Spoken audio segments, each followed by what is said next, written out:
Is Pokemon having a crash? Is the Pokemon market crashing? For those who want a quick answer and want to dip out, the answer is no. For those who don't really want discussion and don't want a lot of context, the answer is probably not. For the rest of you that maybe don't want a long video, maybe not, but stick around. It's just weird that everyone focuses on this idea of Pokemon's going to crash and I'm going to wait till the box is this price or whatever. And you can't predict any of that stuff. Like we started this crazy market with Twilight Masquerade kind of getting some interest. And then by the time Surging Sparks came around, there was this boiling point of interest, and then an explosion around Prismatic Evolutions, and then people couldn't get enough Journey Together, and then they got too much Journey Together, and then they looked back at Prismatic and said it was a little overheated. And that's the thing, is the market got overheated. And I think that what we can see right now is a plateau or a minor retracement. I don't think that it's in any way near a crash because we don't really have any evidence to support that. And even looking at historical evidence, we don't really have any of it to support it.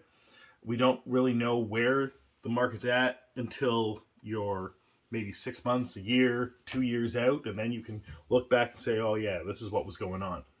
But when you're in it, you can analyze things, and I am not a market analyst. I'm not an economist. I'm at best an enthusiast of these things. So I'm not going to say for certain what things are because that's not in my purview. And I'm definitely not going to make like predictions as if that's what's going to happen. I can make predictions based on what I want to happen or think will happen or that kind of stuff, but it doesn't really hold much water. And I want to point out that it also, even if you go to an expert or someone who works for the Pokemon company and is an analyst, while they may have a lot more maths and they might have a lot more experience in this kind of thing, them, economists, or anyone who analyzes markets, they can't predict anything. No one has ever successfully predicted anything. If someone has made a prediction that turned out to be true, it's mostly by accident. Although, some people can have a bit of knowledge and a bit of experience that they can use their intuition to maybe make better decisions based on risk and, upside, downside, that kind of thing. And based on how hot a market is or how cool a market is or where they think that they're at, they can probably, instead of it being a 50-50 coin toss like everybody else, they might be above 50% some of the time, but certainly not all of the time.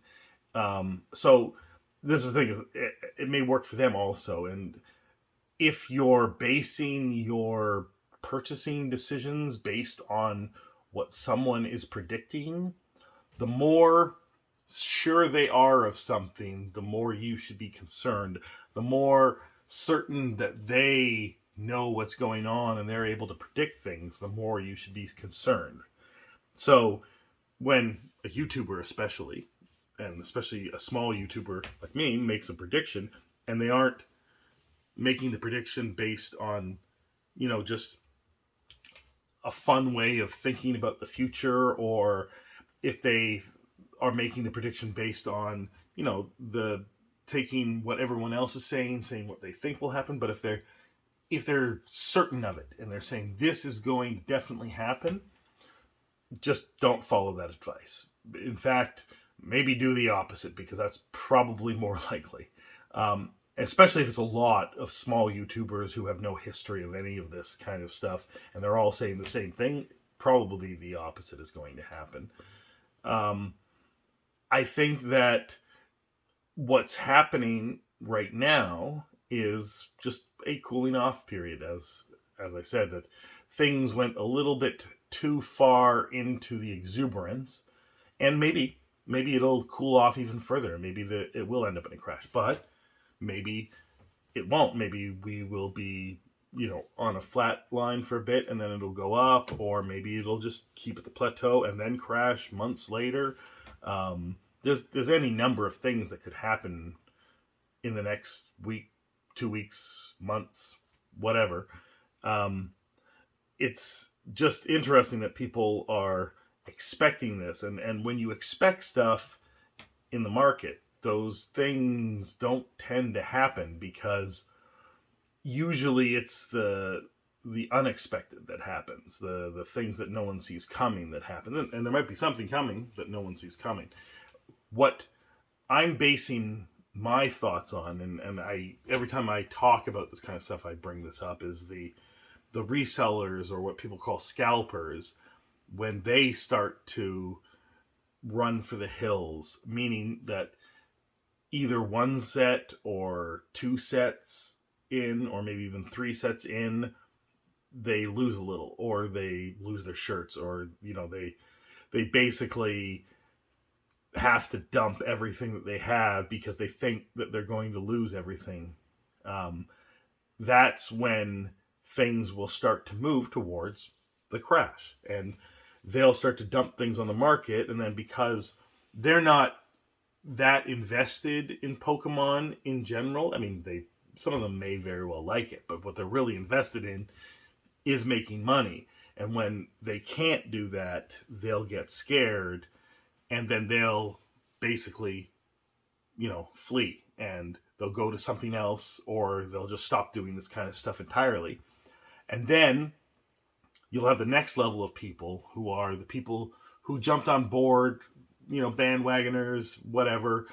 They see the excitement and they want to be part of the excitement, and they may also very well like Pokemon, but really what they like is the exuberance, how hard it is to get things, and how they can brag to people they got this thing and other people can't get this thing.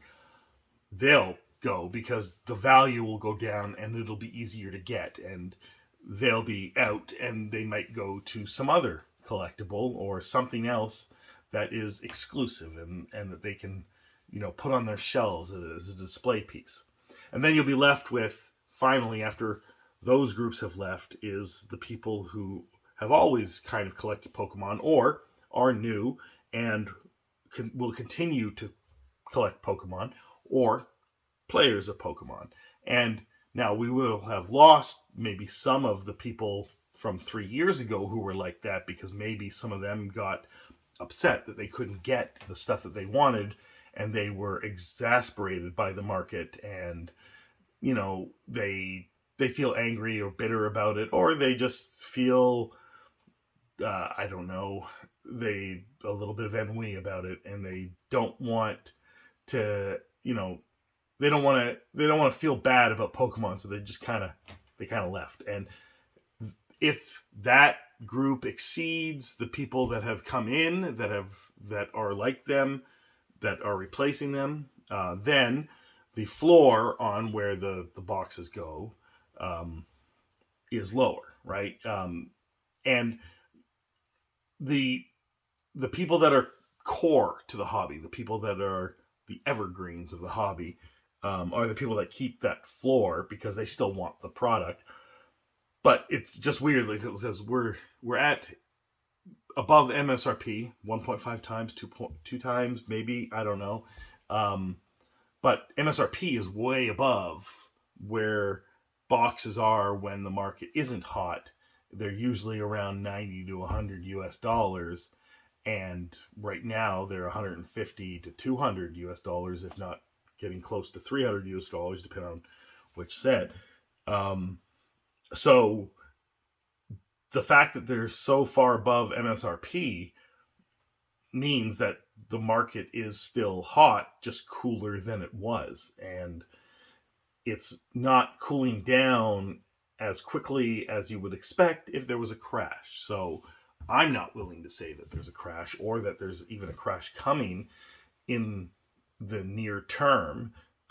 It's possible a short-term one, like in the fall or after the anniversary, maybe. Or maybe this could last a year or two. That I also think is unlikely, right? But I don't know. I'm not an expert in this, but all you experts out there, let me know in the comments below what I got wrong and what the deal really is, okay? Talk to you later.